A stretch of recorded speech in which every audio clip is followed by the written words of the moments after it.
Hello guys, welcome to a new episode of The Breakdown. This is episode 2 and it's actually a Breaking Bad version. So for those that haven't seen previous versions of Breaking Bad, the idea is to break badly on purpose and trying to clear from these positions. But I'm mixing it in with a new series I have called The Breakdown, and that is where I talk deeper into my finishes and explain the real thought processes that I'm having. So what I'm going to do is just show you the finish first of all that I take out here on yellows, and then as soon as it's finished I will break the finish down for you in more detail. So I've landed on the side cushion here, so difficult diagonal across the table, bumped into the black, and then drop in the black for the finish.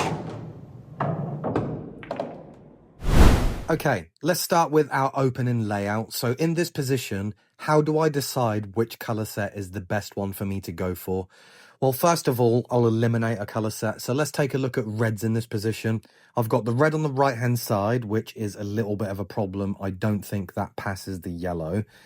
The other two reds that I can see, I'm going to have a look at this one first, for example. I don't think I can play this in the top corner and hold for red into the middle to go into the pack. I'm also hampered.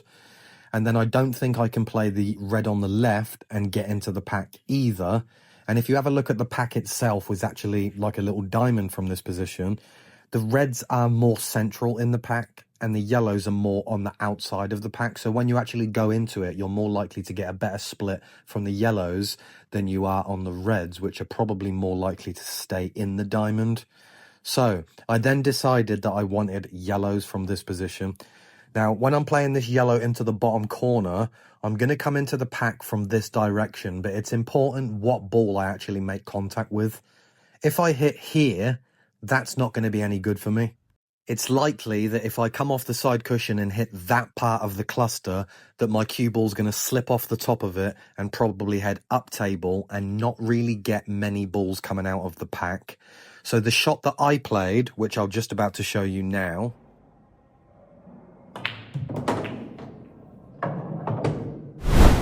so as you can see, I actually made contact with the red ball. If I was anywhere above that, it probably wouldn't have worked out well for me. So hitting it from that direction actually nudged a couple of my yellows out of the pack. Not all of them, bear in mind, but a couple of them are now out, and that's all I can be asking for in this position.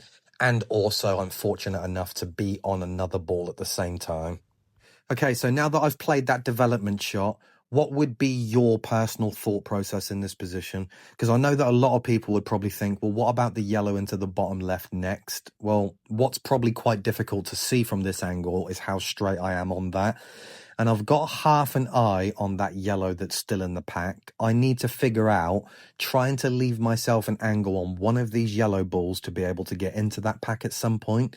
And whilst these two yellows are right next to the black, and I don't have the angle on the one into the bottom left, I'm probably going to have to do something a little bit creative.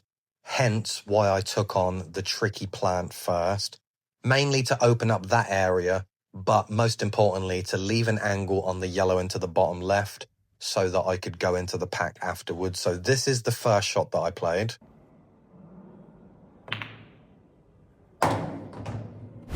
Okay, so the reason I took it in that order, I mean, I only had two options to choose from anyway. It was bottom left or the plant.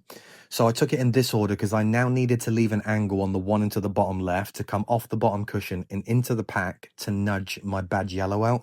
But I wanted to contact the red ball full so that I still had yellow into the bottom right as a backup if I wasn't on anything else. I always like to develop shots if possible whilst leaving backups on the table so that I have options if it doesn't go right. Now, even though I had that perfect plan, this is exactly what happened when I went into the red balls.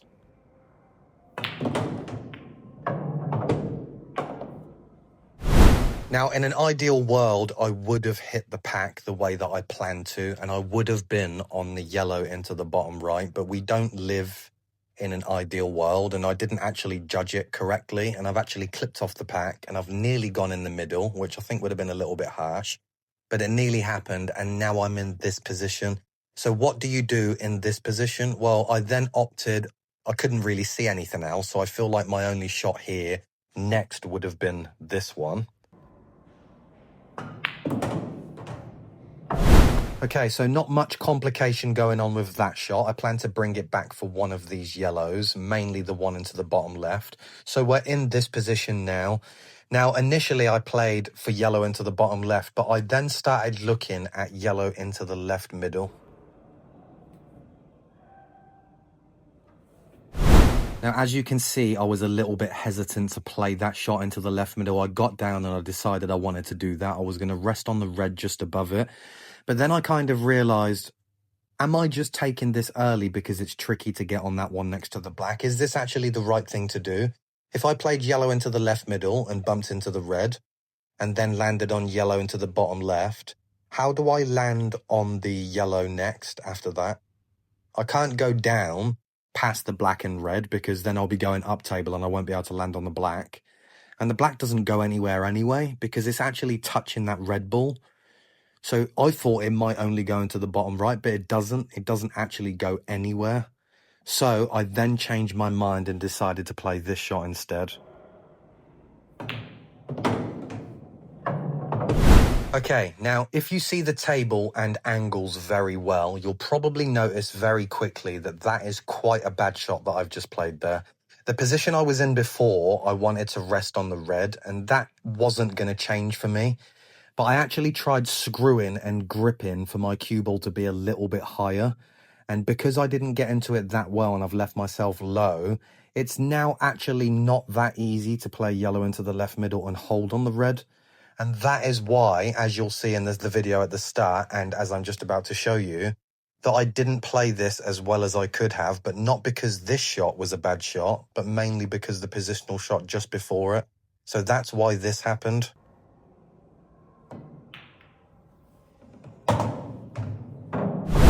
Now, when I land in this position, I've got to be totally honest with you. As I was walking up towards the cue ball, I thought I might have been snookered. I didn't think I could see this yellow. So I actually feel like I've got a little bit lucky to still be on this because I played the positional shot beforehand so badly. It's a domino effect, and now I'm in this position because I've just ran further out, and I feel like I deserve to be here. So I went and checked, and the shot actually went.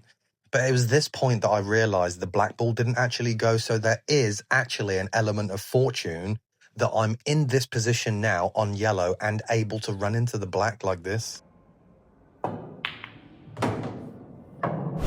Now, I'm going to give myself a little bit of credit because that was actually a good recovery shot. First of all, the position I was in was a lung diagonal across the table. When they're tight to the cushion, especially with a smaller cue ball, they're quite difficult to play. And if I played this any harder, as you can see, my cue ball probably would have traveled forward maybe a little bit more, and then I would have been in line with the black. So the fact I've landed into a position where I can play this into the bottom pocket is actually a really decent shot. The only thing with this black now is, can I time it well? That's all I'm thinking. And can I make sure that I don't get any double hits or push shots? And of course, I ended up playing it like this. Obviously, you already know what happens with this black, but that is episode 2 of the breakdown. Cheers, guys.